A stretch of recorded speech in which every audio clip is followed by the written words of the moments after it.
O segundo episódio de The Last of Us teve uma duração um pouco mais contida do que o primeiro, com uma trama que acompanha uma única missão do início ao fim. Mas mesmo com essa progressão bem linear, a história ainda consegue desenvolver as camadas mais importantes do avanço da série. A construção do mundo da série, o tal do world building, foi bem expandido, com uma sequência que entrega a exposição sem abrir mão de uma boa história. A trama também teve espaço para avançar, com a perda de uma figura central e a conclusão de uma grande missão. E mais uma vez, o desenvolvimento dos personagens continua sendo o núcleo da proposta, com os riscos desse mundo intensificando as mudanças nas relações entre essas figuras. O Joel começa o episódio seguindo uma missão desacreditada e impessoal, mas termina o capítulo em busca de um propósito que vai além dele mesmo.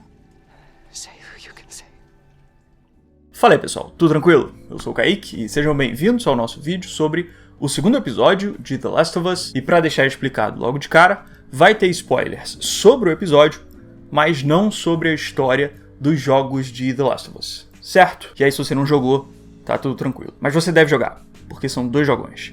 E se você quiser, o meu link de afiliado tá aqui embaixo. Mas enfim, vamos pro vídeo.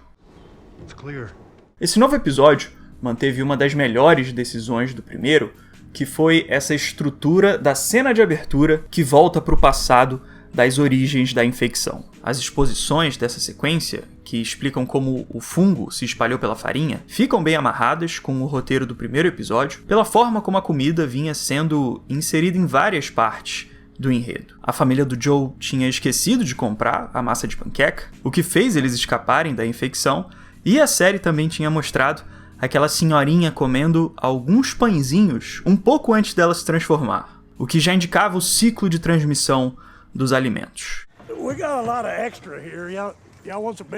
E além disso, outro ponto interessante dessa direção da série é que ela também parte do que foi feito no jogo de The Last of Us. Por exemplo, logo no início da campanha, você pode encontrar um jornal na casa do Joel que diz que a investigação da administração de alimentos e medicamentos sobre safras possivelmente infectadas com mofo continua pelo país. Várias empresas já fizeram o recall voluntário dos seus alimentos das prateleiras das lojas. Então a série cria uma sequência totalmente nova em relação ao jogo, mas que parte das ideias que sempre estiveram no universo original da saga. Mas o que é interessante é que além dessa exposição toda, a sequência de abertura também apresenta um dos temas principais do episódio, que é a descrença que o Joel vai enfrentar na história. Depois que ela descobre a evolução do fungo, a Dra. Ibo tem uma reação que transmite o que é todo o potencial destrutivo da infecção, porque a única ação que ela considera, logo de cara, é a mais drástica possível. Como a doutora é uma especialista renomada, o ponto de vista dela assume a posição do que é o senso comum da realidade desse universo, da ciência. E por isso, a maneira como ela não considera nenhum remédio ou vacina contra o fungo indica como qualquer tipo de resistência contra o fungo seria muito improvável de existir. Até que no futuro, o Joel continua a enfrentar esse mesmo tipo de descrença. No início do episódio, o Joel e a Tess interrogam a Ellie para tentar entender o que ela é de verdade. E o Joel mostra como ele duvida da imunidade da Ellie, mesmo depois dele já ter visto a mordida dela totalmente cicatrizada.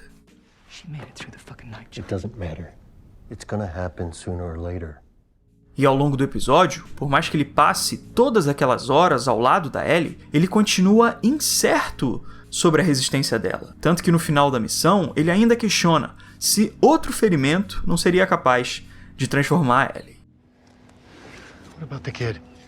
Então, aquela mesma descrença sobre qualquer esperança contra o fungo, lá da época da Dra. Ibo, se estende na humanidade por anos, até o futuro do Joel, quando ele também fica desacreditado sobre a nova esperança da Ellie.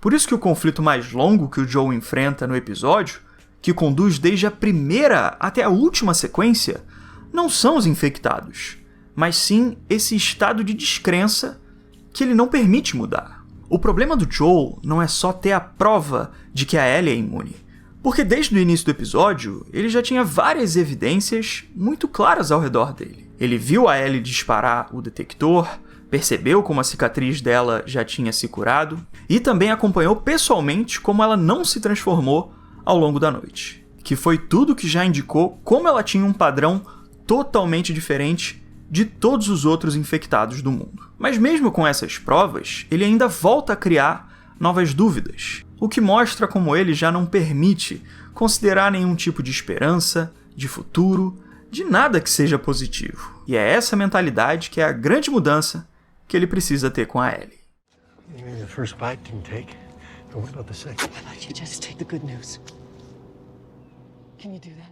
Lá no vídeo de análise do primeiro episódio, que se você não viu, tá aqui nos cards e na descrição, eu falei bastante sobre os contrastes que a série formou entre a Ellie e a Sarah, como essas duas figuras que marcam a diferença entre o mundo antigo e o apocalipse. E agora, um novo episódio traz mais um paralelo entre elas, dessa vez com a cena da Ellie acordando sob a luz do mesmo sol que já acordou a Sarah no passado. Mas agora, num mundo completamente diferente. O episódio apresenta a Ellie nessa posição iluminada como um símbolo do papel dela dentro da história, como a nova figura que assume o lugar de uma posição infantil em relação ao Joel, o que tinha sido o lugar da Sarah, antes da tragédia. Se a gente lembrar de outro momento do primeiro episódio, o Joel e a Ellie têm duas cenas bem parecidas, quando os dois ficam de frente para aquelas mensagens dos vagalumes. Mas repara só que existe uma diferença entre elas, porque a frase do Joel diz que ele deve procurar pela luz, mas a da Ellie não. E o motivo para essa mudança fica bem clara na cena de apresentação da Ellie, quando ela surge com o sol no rosto, porque é ela que é a luz que vai ser encontrada pelo Joel. Até que nesse novo episódio, mais uma vez, a Ellie é apresentada com a luz em si mesma, enquanto Joel e a Tess ficam naquele canto escuro do cenário, naquele contexto distante deles. E essa diferença de iluminação vai expressando quais mudanças que acontecem entre eles. A gente pode ver que o Joel e a Tess começam a debater sobre a Ellie enquanto os dois estão na sombra, porque eles ainda estavam questionando quem ela era e o que eles poderiam fazer com a menina. What was Marlene doing with an infected kid? I'm not infected. Só que depois que a Tess começa a considerar as possibilidades sobre a Ellie, ela se afasta da escuridão e se aproxima da luz. Tanto que quando ela decide seguir adiante com a missão, ela ainda se mantém entre os dois, entre a luz e a sombra, porque ela já está numa posição diferente do Joel, como alguém que já acredita no potencial da Ellie, por um motivo que já vai além de uma simples missão por recursos. We take her back to the QZ, someone's gonna notice her arm. They're gonna scan her, and they'll kill her. Well, better them than us. Até que no final do episódio, a Tess comprova o propósito que ela encontra na Ellie, quando ela entrega os seus últimos momentos para transferir sua responsabilidade para o Joel, para que tudo que eles dois foram forçados a fazer nesse mundo caótico seja redimido pelo que essa nova esperança pode ser. And you said everything right. All the shit we did. Então, ao longo do episódio, a Tess, que é a grande responsável pela mudança da crença na Ellie, com ela encontrando a motivação de um bem maior, que é tão significativo que ele vai além da própria vida dela. E esse início da mudança do Joel, partindo da Tess, intensifica o quão difícil é a mudança do arco dele, porque ele só consegue se permitir mudar e evoluir por conta de um incentivo que vem de fora, da Tess, da fé que ela teve antes dele. E foi bem marcante ver que o momento que marca uma mudança mais notável da personalidade do Joel foi tirado exatamente do que é visto no jogo, com ele tendo uma conexão com a Ellie que desperta um pouco da lembrança paternal dele, como ele mostra quando olha para o relógio que ganhou da filha. Para quem é fã de The Last of Us, uma das grandes expectativas da série, pelo menos no meu caso, era a antecipação da gente ver a forma que os infectados tomariam nessa versão em live action. E agora a gente teve a chegada de mais um deles. Por mais que eu já saiba muito bem o que esperar de um clicker, a forma como a ameaça deles é lentamente construída pelo episódio consegue despertar perfeitamente bem a minha expectativa pela nova forma que eles iriam assumir nessa história. Desde o relato da Ellie e aqueles sons perdidos pelo ambiente, até o resultado daquele corpo dilacerado no caminho, a narrativa usa todo tipo de recurso para intensificar a tensão que esse inimigo oferece para a história. E quando os instaladores finalmente entram na ativa, eu gosto muito da forma como a direção do Neil Druckmann manipula o foco, a blocagem, os planos da câmera para estender o mistério sobre a revelação dos Clickers até o último momento. A série esconde a chegada deles com foco, depois mostra uma parte daquela movimentação esquisita deles e depois vai colocando só aquela ponta da formação bizarra da cabeça deles no cantinho do frame. Até que na hora do ataque a gente vê que o design de produção dessa versão tem o visual horrendo que uma coisa dessas tem que ter. Cara, o clicker, ele tem que te provocar um sentimento muito perigoso, mas que faz sentido nesse caso, que é te provocar a vontade de dar um tiro nele, entendeu? Enfim, mas ficou ótimo, ficou lindo dessa forma horrenda que ele precisa ter. E meus parabéns para quem interpretou o clicker nesse episódio, porque a movimentação dele, a fisicalidade do monstro tá realmente idêntica ao que é feito no jogo. Desde o primeiro episódio que a gente viu que a série tem a proposta de ser bem fiel ao material original de The Last of Us. Mas também existem as adaptações que ficaram bem diferentes do jogo, como essa novidade que foi introduzida nesse episódio. Essa ideia da percepção coletiva dos infectados não fazia parte do universo original de The Last of Us, mas mesmo com essa mudança, pelo menos até agora, ela não parece distorcer tanto assim a ação dos infectados em relação aos jogos. Porque o resultado na prática desse novo poder continua sendo o que os infectados sempre fizeram nos jogos, que é terem sua atenção despertada por algum tipo de manifestação, como barulho, movimento e coisas do tipo.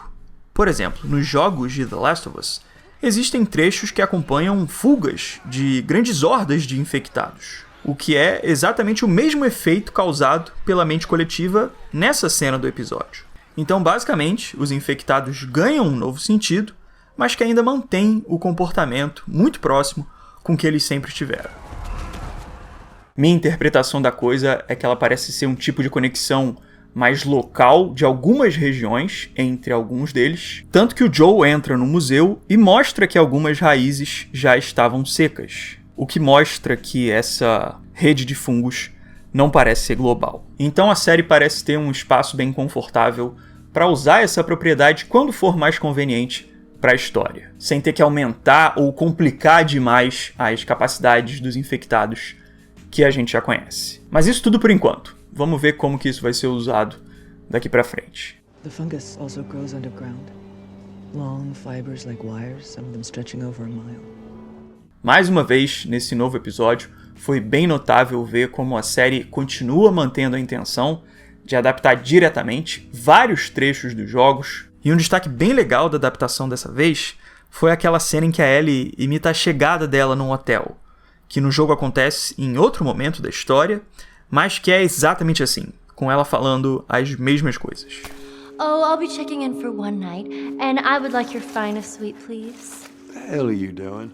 O que é interessante é que um pouco antes dessa cena, o Joel tinha falado que não existiria vida para uma garota como a Ellie nesse mundo, porque afinal tá tudo destruído, tudo triste, tudo perigoso.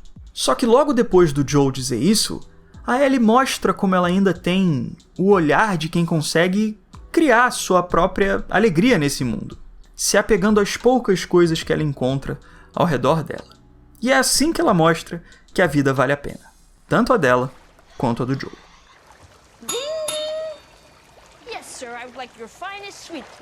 Eu já falei isso aqui no canal, mas eu sou muito fã do trabalho do Neil Druckmann com The Last of Us, então estava bem ansioso para ver como que seria essa estreia dele na direção, agora em live action, né, nessa nova plataforma de direção dele. E eu gostei muito do resultado realmente da direção, desse aspecto do episódio, principalmente pela forma como ele conduziu o terror, a tensão e o risco da história, que são fatores essenciais para uma série como The Last of Us, que tem o terror, os monstros e o que eles causam, tanto nos personagens quanto na gente, no centro da sua proposta. Então, galera, essa foi minha visão sobre o segundo episódio de The Last of Us. Tô achando sensacional poder embarcar nessa história que eu já conheço, me importando tanto assim com esses personagens, já embarcando de novo no que eles estão sentindo. E é isso, pergunto aí pra vocês o que vocês acharam, o que vocês esperam do futuro da série. Se você ainda não for inscrito no canal, convido você a se inscrever. Me segue lá no Instagram também, onde eu falo alguns detalhes de bastidores aqui do canal. E é isso, espero ver vocês no próximo vídeo. Beleza? Então fico por aqui. Valeu, muito obrigado pela audiência e um abraço.